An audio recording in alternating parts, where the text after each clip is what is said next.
Assalamualaikum warahmatullahi wabarakatuh. Nama saya Heliana Pita Ramawati, NIM 190413440818 dari kelas IPS 2019A. Di video kali ini saya akan mempraktikkan keterampilan mengajar mengenai keterampilan bertanya untuk memenuhi tugas mata kuliah keterampilan mengajar dan pembelajaran mikro. Selamat menonton. Nah, tadi kita sudah belajar tentang pengertian interaksi sosial, lalu ciri-ciri interaksi sosial, syarat-syarat interaksi sosial, bentuk-bentuk interaksi sosial, dan faktor pendorong interaksi sosial.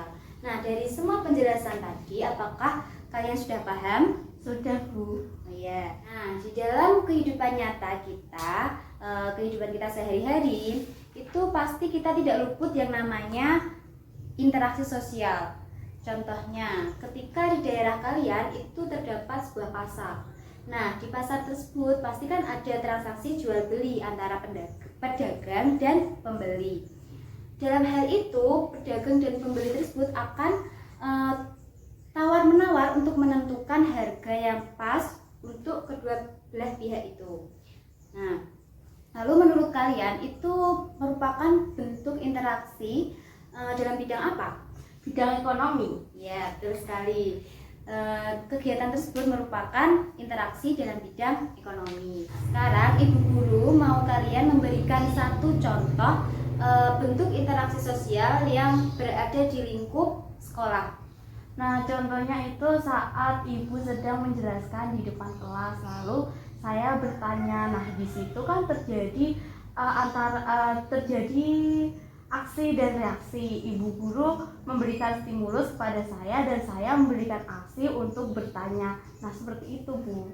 Iya, betul sekali. Nah, contoh tersebut itu merupakan bentuk interaksi atau interaksi yang merupakan pola dari apa?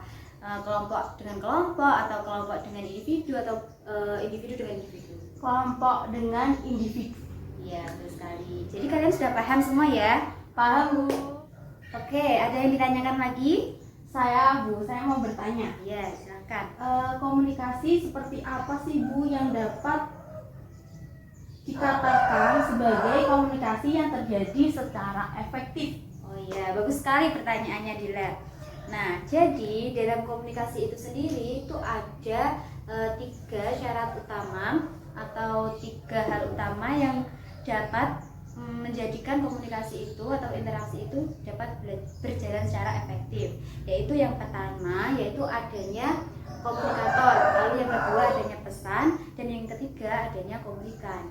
Jadi interaksi atau komunikasi itu dapat dikatakan secara efektif apabila penerima pesan itu dapat menerima atau komunikan itu dapat menerima pesan itu secara baik dan mendapatkan tujuan yang ingin dicapai. Seperti itu. Apakah jelas? Sudah, Bu, sudah jelas. Ya, makasih atas pertanyaan. Kita tadi juga sudah belajar tentang bentuk-bentuk dari interaksi sosial. Di dalam bentuk-bentuk interaksi sosial itu ada 2 bentuk interaksi sosial, yaitu yang pertama asosiatif dan yang kedua disosiatif.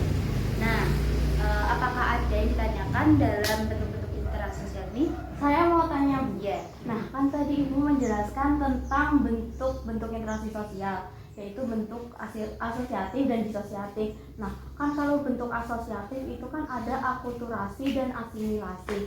Nah, perbedaan antara akulturasi dengan asimilasi itu apa sih, Bu? Ya, jadi Ibu Guru mau menjawab ya. Yang pertama itu akulturasi, yaitu perpaduan antara 2 budaya yang mana budaya asli itu masih ada atau tidak membaur menjadi satu. Jadi yang budaya asli itu masih kelihatan gitu. Kalau yang kedua yaitu asimilasi, itu merupakan perpaduan antara 2 budaya yang mana kedua budaya ini saling membaur dan akibatnya ada salah satu budaya atau budaya asli itu tidak kelihatan lagi atau tidak nampak lagi, seperti itu. Ya, paham?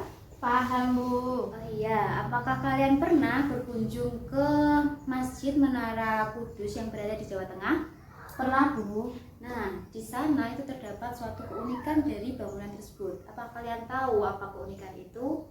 Sepertinya memiliki menara yang serupa seperti bangunan candi. Ya, jadi bangunan Masjid Menara Kudus itu terdapat menara yang serupa dengan bangunan candi. di mana pola arsitekturnya itu merupakan perpaduan antara budaya Islam dengan budaya Hindu, sehingga menunjukkan proses terjadinya pengislaman Jawa seperti itu. Nah, dari penjelasan Ibu Guru tadi mengenai Masjid Menara Kudus ini,